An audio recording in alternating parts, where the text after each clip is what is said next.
পাটা দিয়ে ইলিশ মাছ বেটে এই রেসিপিটি খেয়ে দেখতে পারেন। আশা করি ভালো লাগবে আপনাদের। আসসালামু আলাইকুম, কেমন আছেন সবাই? আশা করি আল্লাহর রহমতে সকলে অনেক বেশি ভালো আছেন।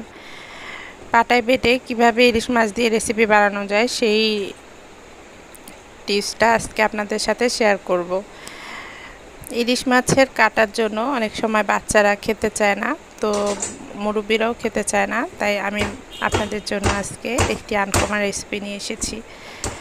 এভাবে করে ইলিশ মাছের ভিতরের অংশটা বের করে নিতে হবে, তবে পেটে ডিম আলা ইলিশ হলে সবচেয়ে ভালো হয়। ভিতরের ডিমগুলোকে বের করে নিতে হবে, এতে করে মাছের কিছু অংশ যা আসে সবই নিয়ে আসতে হবে। মানে ইলিশ মাছের ভিতরের যে মাছের অংশগুলো কাটাগুলো আছে সব বের করে নিয়ে আসতে হবে। আর এর ভিতর বাইরের যে অংশগুলো আছে চামড়া, সেটাই শুধু সাথে থাকবে, আর মাথাটা থাকবে, লেজটা কিছু অংশ থাকবে। তো এভাবে করে আমি ইলিশ মাছের ভিতরের অংশগুলো সব টেনে নিয়ে আসতেছি। আর কাটাগুলো বেছে দিব। আর চামচের সাহায্যে এই কাজটি করতে হবে, কারণ দেখা গেছে কিছু কাটা আছে চামড়ার সাথে লেগে থাকে, সেজন্য চামচেরও সাহায্য নিতে হবে। যে চামড়ার ভেতরে বা উপরের যে অংশ আবরণের মধ্যে মাংসের মতো লেগে থাকে কাটাগুলো বা মাছগুলো সব বের করে নিয়েছি। এখন পেটের ভিতরে যত অংশ আছে সব বের করে নিয়েছি। ডিম আর সাথে নাড়ি ভুঁড়ি আরও মাছের যে অংশগুলো সবই বের করে নিয়েছি। এখন জাস্ট ডিমটা আলাদা করে রেখে দিব, আর মাছের কাটার সহকারে মাছের অংশগুলোকে পাটায় বাটা শুরু করব। এতে করে আপনার শক্ত শক্ত কাটাগুলো আলাদা হয়ে যাবে আর মাছগুলো আলাদা হয়ে যাবে, আর কাটাগুলোকে ফেলে দেওয়ার সুযোগ হবে আর মাছগুলো রেখে দেওয়ার সুযোগ হবে। তো এইভাবে করে একদম মিহি একটা বাটতে হবে, মিহিভাবে। আসলে এই কাজটা আপনার ব্লেন্ডারে করবেন না, কারণ ব্লেন্ডারে করলে দেখা গেছে কাটা সহ সবই ব্লেন্ডার হয়ে যাবে। এটা পাটায় বেটে করারই চেষ্টা করবেন, এতে করে আপনার আসল কাটাটা বের হয়ে আসবে আর মাছটা থেকে যাবে। এত মজার একটি রেসিপি করতে হলে তো অবশ্যই পাটায় বেটেই করতে হবে। আর এখন পাটায় বাটা শেষ হয়ে গেছে, সাথে কাটা বেছেও নিয়েছি। দেখতেই পেয়েছেন কত মিহি করে বেটেছি। আর এখন ডিমের যে অংশটা সেটা নিয়ে নিচ্ছি। ডিমের ভিতর থেকে রক টক বেছে ফেলে দিতে হবে, আর ডিমটাকে পুরো গালিয়ে নিতে হবে মাছের সাথে। আর এটার সাথে যদি কোনো নাড়ি ভুঁড়ি থাকে সব ফেলে দিতে হবে। তো এভাবে করে আমি ডিমের সাথে মাছটাকে অ্যাড করে নিব। রেসিপিটা আপনাদের কাছে কেমন লেগেছে অবশ্যই আপনারা আমাকে কমেন্টে জানাতে পারেন। আজকে রেসিপিটা অনেক আনকমন আর খেতেও কিন্তু অনেক সুস্বাদু। জাতীয় মাছের এত মজার একটা রেসিপি হয় সেটা আগে কখনোই জানতাম না, এখন বুঝতে পারছেন যে এটা কত মজার একটা রেসিপি।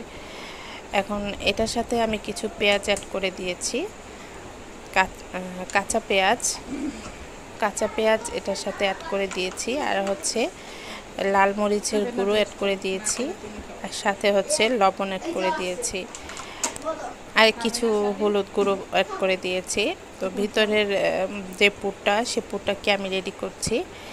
দেখতেই পাবেন এটা কতটা আনকমন একটা রেসিপি। এটা কিভাবে করে তৈরি করছি, এটা সুন্দরভাবে হাতে মেখে সুন্দর করে মেখে নিতে হবে পুরটাকে।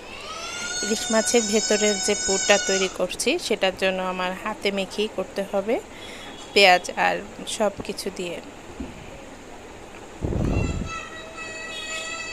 দেখতেই পাচ্ছেন এটা কত সুন্দর করে মেখে নিচ্ছি। এভাবে করে ভর্তার মতো করে মেখে নিতে হবে। এরপরে পরবর্তী স্টেপে চলে আসব। পরবর্তী স্টেপটা ইলিশ মাছটাকে নিতে হবে। ইলিশ মাছের যে অংশটা আমি রেখে দিয়েছি,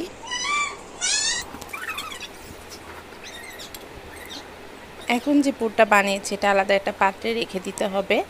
আর ইলিশ মাছের যে অংশটা আমি রেখে দিয়েছি সেই অংশটার ভিতর থেকে কাঁচাটা বের করে নিতে হবে। তো এই কাজটা আপনারা আগেও করতে পারেন, এটা ধুয়ে নিতে সুন্দর করে ধুয়ে নিয়ে তারপরে করতে পারেন। তো মাছটা যখন ধুবেন তখনই কিন্তু কাঁচাটা ফেলে দিবেন। আমি কিন্তু এখন অবশ্য কাঁচাটা ফেলেছি, ধোয়াটা আগেই করেছিলাম।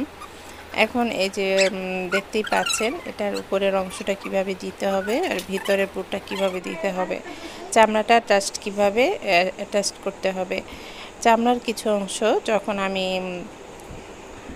ইলিশ মাছটাকে থেতলো করছিলাম তখনই এটা কিন্তু নষ্ট হয়ে গেছে। কিন্তু এটা যদি নষ্ট হয়ে যায় তারপরেও টেনশনের কোনো কারণ নেই, কারণ এর উপর এই মাছে যে পুরটা দিয়েছি এই পুরটাই হচ্ছে এটার পুরোটা অংশটাকে আটকিয়ে দিবে। ইলিশ মাছের যে অংশগুলোতে হলুদ মরিচ মাখানো ছিল না সেই অংশগুলোতে হলুদ মরিচ মেখে নিয়েছি। আমি এখন সম্পূর্ণ ইলিশ মাছটাকে ফ্রাই করে নেব। এটাকে ফ্রাই করতে হলে আমাকে একটি ফ্রাই প্যানের প্রয়োজন হবে, বড় ধরনের। আমার বাসায় এর চেয়ে বড় সাইজের ফ্রাই প্যান আর নেই, আর এটি হচ্ছে সর্বোচ্চ সাইজের ফ্রাই প্যান। আর এই ফ্রাই প্যানটার মধ্যেই আমি আজকে ইলিশ মাছটাকে ফ্রাই করব। এটার মধ্যে তেল ব্যবহার করছি, এটা আমি নর্মাল তেল ব্যবহার করছি, সয়াবিন তেল। আপনারা সরিষার তেলও করতে পারেন রান্নাটা। আমি এই সয়াবিন তেলের মধ্যে গরম অবস্থায় মানে তেলটা গরম করে আর ইলিশ মাছটাকে ঢেলে দিলাম। এখন বেশ কিছুক্ষণ টাইম নিয়ে ইলিশ মাছটাকে ফ্রাই করে নেব।